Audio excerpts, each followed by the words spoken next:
Rupees per person. దీంట్లో deductibles ఉంటాయి, కోపే ఉంటుంది, సబ్ లిమిట్స్ ఉంటాయి. మీనింగ్ ₹1,00,00,000 బోర్డు మీద రాసిన ప్రతి రూపాయి ఆటోమేటిక్ కాదు. ఇలాంటి లో ప్రీమియంకి మనీ ఎలా ఇస్తారు? ఇప్పుడు రియల్ డౌట్ స్టార్ట్ అవుతుంది. మనం ₹1,000 ఇస్తే కంపెనీ ₹1,00,00,000 ఎలా ఇవ్వగలుగుతుంది? ఆన్సర్ సింపుల్గా చెప్తా.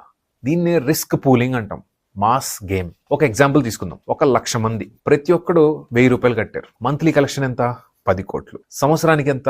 120 కోట్లు. అందరికీ యాక్సిడెంట్స్ జరగవు, అందరికీ క్యాన్సర్ రాదు, అందరికీ డెత్ రాదు. ఆ సంవత్సరంలో సపోజ్ 100 మంది క్లెయిమ్ వచ్చింది, ₹1 crore ఒక్కొక్కరికి వెళ్ళింది. టోటల్ పేఅవుట్ ఎంత?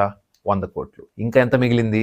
20 కోట్లు. అన్ఫార్చునేట్లీ ఒక ఇద్దరు చనిపోయారు అనుకోండి, ఫ్యామిలీ వాళ్ళు ఇంకేం చేస్తాం, వయసు అయిపోయింది లేదా ఆయుష్ అంతే ఉన్నింది అని చెప్పి యాక్సెప్ట్ చేసుకుంటారు. కానీ ఈ 1,00,000 మంది కట్టిన దాంట్లో 99,900 మంది అబ్బా థ్యాంక్ గాడ్, దేవుడు కాపాడుకున్నాడు మనల్ని. ట్రూత్ ఏంటంటే కంపెనీ ప్రాఫిట్ లో ఉంది. ఇది మనం కేవలం ఇన్సూరెన్స్ బిజినెస్ ఎలా జరుగుతున్నాయి అనే ఒక ఇన్ఫర్మేటివ్ వీడియో. ముందుకెళ్తే ఇదే వీళ్ళు ప్రీమియం గెస్ అయితే కాదు, ఇదే సైన్స్, ఇన్సూరెన్స్ మ్యాథ్.